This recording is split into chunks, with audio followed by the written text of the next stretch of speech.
Hello friends, ఈరోజు అయితే కాంచీపురంలో ఉండే శ్రీ వరదరాజ పెరుమాళ స్వామి గుడికి అయితే వచ్చాము. 40 సంవత్సరాలకు ఒక్కసారి ఇక్కడ అత్తి వరద వైభవం అని జరుగుతుంది. 2019లో జరిగిన విషయం మనందరికీ తెలిసిందే. సో అప్పుడు ఈ గుడి గురించి తెలియని వారు ఎవరు లేరు ఇండియాలో అన్నంతగా ఫేమస్ అయింది. మరి ఈ గుడికే వచ్చాము, ఆలయ విశేషాలు తెలుసుకుందామా. ఈ గుడి పల్లవ రాజులలో నందివర్మ, రెండవ నందివర్ముడు నిర్మించినట్టుగా చెప్తారు. కానీ కొంతమంది ఏమో చోళరాజుల కాలం నాటి గుడిగాను చెప్తారు. కానీ ఈ గుడి అయితే అసలు కట్టింది 1053 AD. ఎంత పురాతనమైన గుడో ఇప్పుడు మీకు అర్థమైంటుంది కదా.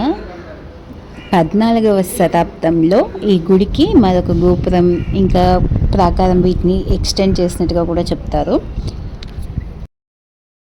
అప్పట్లో ఈ దండయాత్రలు ఎక్కువగా జరిగేవి. అప్పుడు వేరే మతం వాళ్ళు ఈ గుడుల్ని చూసి గుడుల్ని డ్యామేజ్ చేయడం, గుడిలో ఉన్న మూల విరాట్ని ధ్వంసం చేయడం ఇటువంటివి ఎక్కువ చేసేవాళ్ళు. అప్పుడు 1688వ సంవత్సరం ఇటువంటి ఒక్క దండయాత్ర రాబోతుందని ముందే గ్రహించి ఈ గుడిలో ఉండే మూల విరాట్ని తిరుచిలో ఉడయార్పాలెం అనే ప్రాంతానికి తరలించారు. ఆ తర్వాత అక్కడి నుంచి ఇక్కడికి మళ్ళీ ఆ మూల విరాట్ని తీసుకురావడానికి చాలా పాటలు పడినట్టుగా తెలుస్తోంది. అప్పట్లో ఉన్న బ్రిటిష్ జనరల్ రాబర్ట్ క్లైవ్ గురించి మనందరూ కూడా హిస్టరీలో చదువుంటాము. తను ఈ గుడి యొక్క గరుడ సేవ ఉత్సవం జరిగినప్పుడు వచ్చి విజిట్ చేసినట్టుగా తెలుస్తుంది. అప్పుడు తను ఒక నెక్లెస్ని ఈ గుడికి విరాళంగా ఇచ్చినట్టుగా చెప్తున్నారు. అది ఇప్పటి వరకు కూడా ఉత్సవాలప్పుడు స్వామివారికి ధరింపజేస్తున్నారు. క్లైవ్ మహర్కండి అంటారు ఆ ఆభరణాన్ని ఇప్పుడు కూడా.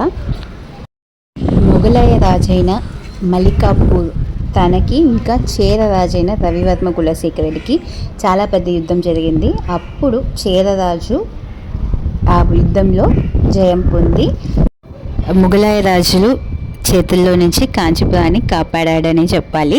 ఆ తర్వాత తన యొక్క కూతురు ఇళమది అని చెప్పి తనకి ఇంకా తన రాజ్యంలో ఉండే క్యాప్టెన్ తను ఇలవഴുది వాళ్ళిద్దరికీ ఈ గుడిలో కళ్యాణం జరిపించినట్టుగా కూడా చెప్తున్నారు. ఇప్పుడైతే ఈ గుడిలో నెక్స్ట్ వీక్ నుంచి బ్రహ్మోత్సవాలు, గరుడ సేవ ఇటువంటి ఉత్సవాలు అన్నీ రాబోతున్నాయి. అప్పుడైతే గుడి చాలా క్రౌడ్ ఎక్కువ ఉంటుంది. మేమైతే ఆ క్రౌడ్లో చూడలేమని చెప్పి ముందుగా వెళ్ళి స్వామివారి దర్శనం పొందాము. గుడి అయితే ఎంత పెద్దదో తెలుసా, దాదాపు 23 ఎకరాలు ఉంది. ఇంకా గుడిలో ఉన్న మండపాలు కానీ ఆ ప్రాకారాలు కానీ ఇవన్నీ కూడా విశ్వకర్మ స్థాపతి ఆ యొక్క ఆర్కిటెక్చర్ని రిసెంబుల్ చేసినట్టుగా కనిపిస్తుంది. ఇంకా గుడిలో ఉన్న ప్రతి ప్రాకారంలో ఉండే శిలాస్వరూపాలు ఇవన్నీ కూడా చాలా చాలా అద్భుతంగా ఉంటుంది. గుడిలోకి వన్స్ మనం ఎంటర్ అయితేనే ఆ డివైన్ బ్లెస్సింగ్స్ అనేవి మనకి ఫీల్ అవుతాయి. ఇప్పుడు మనం చూస్తున్నదైతే అనంత సరస్సు కోనేరు. ఈ గుడిలో చాలా కోనేరులు ఉన్నాయి, గుడికి బయట కూడా కోనేరులు ఉన్నాయి. కానీ ఈ కోనేరు అనేది చాలా చాలా ప్రాముఖ్యత కలిగింది. ఎందుకంటే అత్తి వరదర్ అంటారు కదా, అంటే ప్రతి గుడికి ఒక్క మూల విరాట్ ఉంటాడు. కానీ ఈ గుడిలో 2 మూల విరాట్లు, అంటే మనం ఎప్పుడు దర్శించుకునే వరదరాజస్వామి తను ఒక మూలమూర్తి అయితే, ఈ అనంత సరస్సు కోనేరులో పడుకొని ఉన్న అత్తి వరదస్వామి మరొక మూల విరాట్. తన్ని 40 సంవత్సరాలకు ఒక్కసారి మాత్రమే బయటికి తీస్తారు. లాస్ట్గా 2019లో తీశారు, ఆపై 2059లో మళ్ళీ తీస్తారనమాట.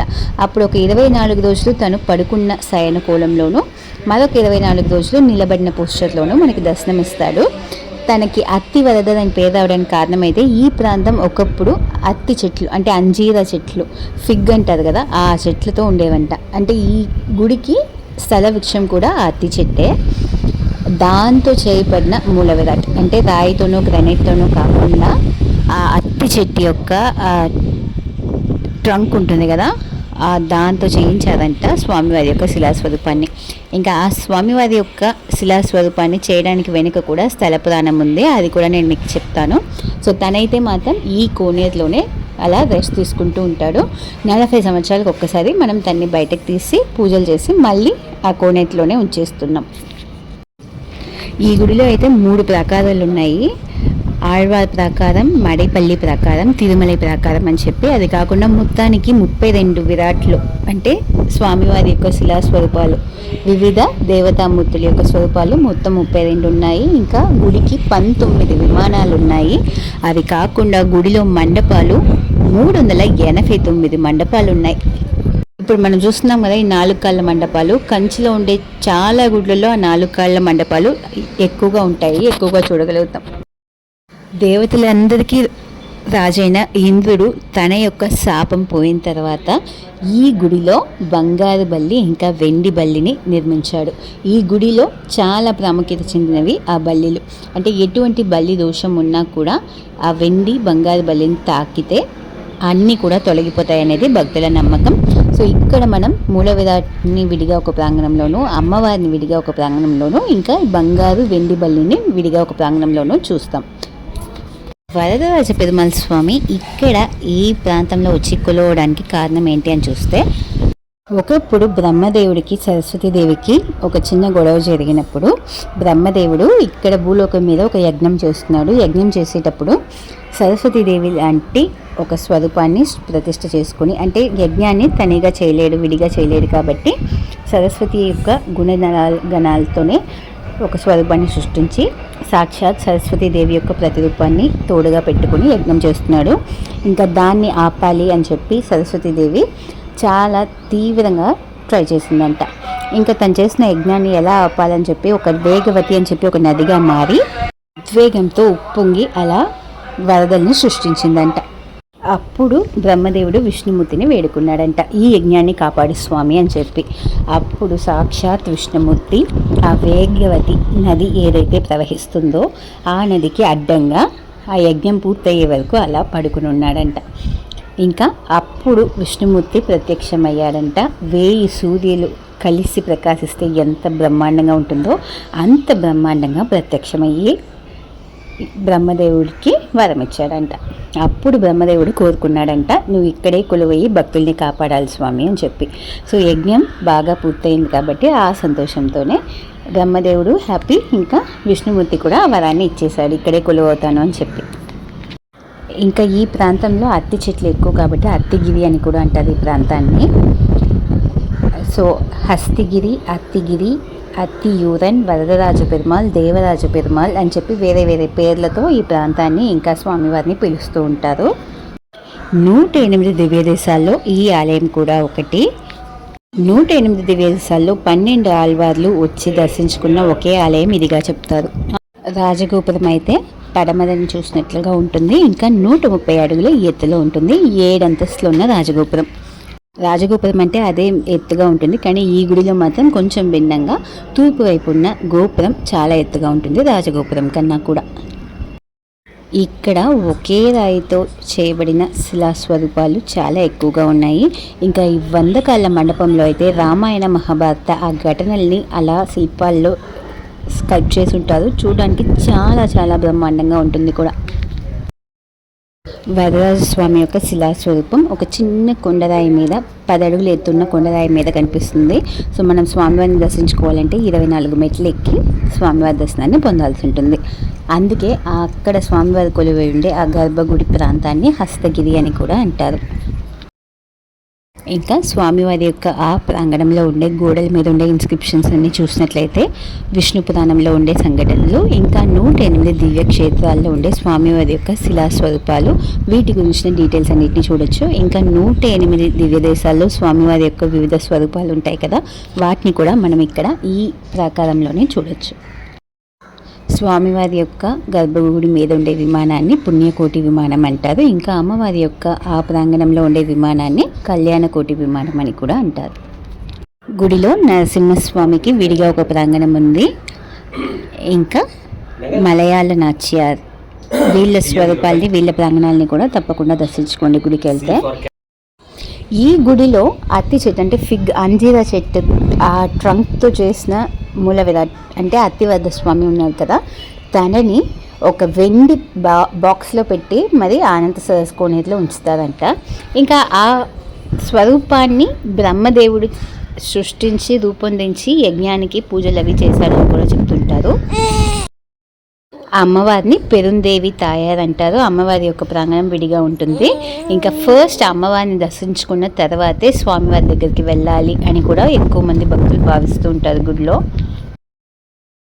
ఇంకా తులాభార మండపాలు 4 ఉంటాయి చూడడానికి ఒకేలాగా. అవన్నీ కూడా 1532 సంవత్సరంలో విజయనగర రాజుల కాలం నాటిలో నిర్మించినట్టుగా తెలుస్తోంది. వరదరాజస్వామి అత్తి వరదర్. ఈ వరదర్ అనే పేరుకి కారణం భక్తులు కోరిన వరాన్ని ఇట్లే ఇచ్చేసే స్వామివారిని వరదర్ అంటారు. వరం అంటే వరం ఇవ్వడం, ఆ వరాలు ఇచ్చే స్వామివారిని వరదర్ అంటారు. ఇప్పుడైతే క్యూ లైన్లో ఉన్నాం స్వామివారిని దర్శించుకోవడానికి. ఆ క్యూ లైన్లో ఒక విండో ఉంటుంది. ఆ విండో నుంచి చూస్తే మనకి గుడి యొక్క విమానం, గోపురాలన్నీ కనిపిస్తాయి. ఆ విండో చూస్తుంది. ఆ తర్వాత ఇప్పుడు బంగారుపల్లి, వెండిపల్లి దర్శనానికి వెళ్తున్నాము. వాటి యొక్క చరిత్ర ఇక్కడైతే క్లీన్గా డీటెయిల్గా ఇచ్చారు. స్వామివారి దగ్గర ఎంత క్యూ ఉంటుందో అంత క్యూ ఇక్కడ కూడా ఉంటుంది. స్వామివారినైనా మనం వెళ్ళి తాకలేం, దూరం నుంచి చూసుకుని వచ్చేస్తాం. ఇక్కడ ఒక్కొక్కరు తాకి అలా స్పర్శతో దర్శించుకుంటారు కాబట్టి అక్కడికన్నా ఇక్కడికి టైం ఎక్కువ పడుతుంది. ఒక్కొక్కరు కూడా ఫస్ట్ అక్కడ సైడ్లో రూఫ్ ఉంటుంది కదా, అక్కడ రాయితో ఉన్న బల్లి స్వరూపాన్ని తాకడం చూస్తాం. అక్కడ బల్లి స్వరూపం కనిపించదు, జస్ట్ ఏదో ఒక స్కల్ప్చర్ ఉండి అలా కాలంతో పాటు చెదిరిపోయినట్టు కనిపిస్తుంది. ఆ స్వరూపాన్ని ఇంకా వెండి బల్లి, బంగారు బల్లి, సూర్యుడు, చంద్రుడు అన్ని స్వరూపాలని కూడా అలా తాకి దర్శించుకుంటారు. చాలామంది ఒకసారి టచ్ చేయాలంటారు, కొంతమంది 3 సార్లు టచ్ చేసుకుంటారు. అది వాళ్ళు ఎలా భావిస్తారో వాళ్ళ భావనకి తగినట్టుగా దర్శించుకుంటారు.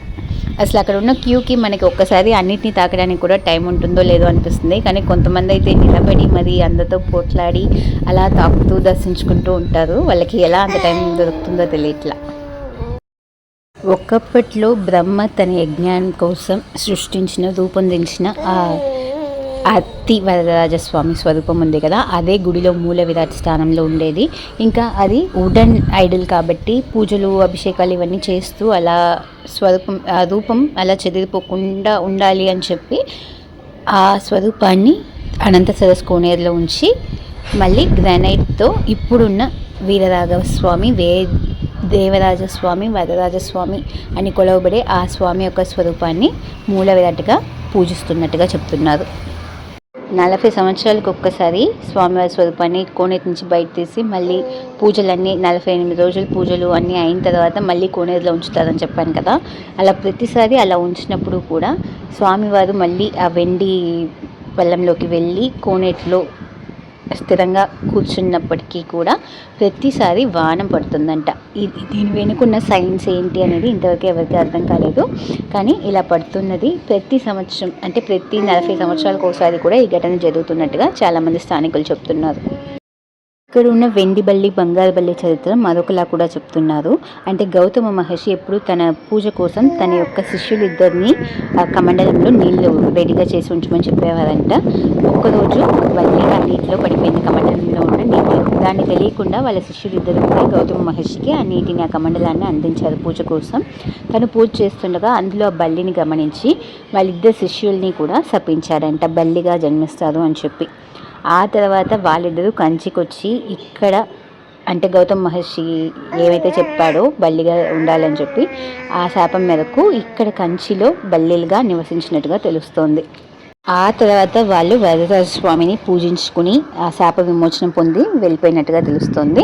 ఇంకా వాళ్ళ స్వరూపాలే ఇప్పటి వరకు కూడా ఇక్కడ వెండి, బంగారు బల్లిలుగా ఉన్నాయి. ఇంకా వాటిని వచ్చి తాకి దర్శించుకునే వారికి ఆరోగ్యం అన్నీ కూడా బాగుంటుంది, ఎటువంటి ఈ ఆరోగ్య సమస్యలు రావు. ఇంకా ఎటువంటి బల్లి మీద పడిన ఫలితాలున్నా అవి కూడా తొలగిపోతాయి అనేది నమ్మకం. అత్తి వరదరాజస్వామిని దర్శించుకోవడం ఒక మనిషికి జన్మలో 2 సార్లే సాధ్యం. సో ఆ టైంలో మీరు ఉన్నారు, మీకు ఈ న్యూస్ అందింది అంటే తప్పకుండా వచ్చి దర్శించుకోండి. లేదా ఇక్కడ ఈ గుడికి వచ్చి అనంత సరస్సు కోనేరులో స్వామివారిని తలుచుకొని స్వామివారికి ఒక నమస్కారం చేసుకోండి. ఇంకేం చేయలేంగా. మేము కూడా అంతే, గుడికి వచ్చినప్పుడు ఫస్ట్ అయితే కోనేరు దగ్గర అత్తి వరదరాజస్వామికి నమస్కారం చేసుకుని లోపలికి వస్తాం. వచ్చిన తర్వాత అమ్మవారిని దర్శించుకుని ఆ తర్వాత స్వామివారి దర్శనం, ఆ తర్వాత బంగారు బల్లి, వెండి బల్లి వీళ్ళందరినీ దర్శించుకుని మళ్ళీ బయటకు వచ్చి గుడి ప్రాకారంలో కాసేపు అలా కూర్చుని పీస్ఫుల్గా ఇక్కడున్న డివైన్ వైబ్స్ని, ఆ పాజిటివ్ ఎనర్జీని ఫీల్ చేసి ఆ తర్వాత రిటర్న్ ఇంటికి వెళ్తాం. కంచిలో శివకంచి, విష్ణు కంచి, అక్కడ శివాలయాలు, విష్ణు ఆలయాలు, అమ్మవారి ఆలయాలు చాలా చాలా ఉన్నాయి. అవన్నీ కూడా ఆల్రెడీ మన ఛానల్లోనే కవర్ చేయడం అనేది జరిగింది. ఆ వీడియోస్ అన్నీ కూడా ఒక ప్లేలిస్ట్లో అయితే యాడ్ చేశాను. సో ఆ లింక్ని నేను మీకు డిస్క్రిప్షన్లో ఇస్తాను. సో కంచిని చూడలేని వారు, చూడాలనుకుని వెళ్ళలేకపోతున్న వారందరూ కూడా ఆ ప్లేలిస్ట్ చెక్ చేసుకుంటే ప్రతి గుడి యొక్క చరిత్రతో పాటు ఆ గుడిని దర్శించుకునే భాగ్యం కూడా ఈ వీడియోల ద్వారా మీరు పొందగలుగుతారు. మరి ఇది ఫ్రెండ్స్ మన ఇవాల్టి యాత్ర. ఈ వీడియో మీకు నచ్చుంటుందని అనుకుంటున్నాము. వీడియో నచ్చినట్లయితే తప్పకుండా ఒక లైక్ చేసుకోండి. ఇంకా మీ ఫ్రెండ్స్కి ఈ వీడియో నచ్చుతుందనిపిస్తే షేర్ చేయడం అస్సలు మర్చిపోకండి.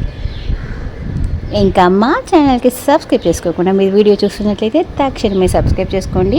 మరొక ముఖ్యమైన విషయం, ఈ గుడిలో కాంచీపురం ఇడ్లీ చాలా ఫేమస్. అంటే పొంగల్లా ఉంటుంది. ఇడ్లీలో మసాలా, పొంగల్ మసాలా అన్నీ వేసి చేస్తారు. ఆ ఇడ్లీ ఈ గుడిలో సేల్ చేస్తారు. ఎర్లీ మార్నింగ్ మీరు ఒక 7 ఆ టైంకి వచ్చారంటే ఆ ఇడ్లీస్ అవైలబుల్లో ఉంటాయి.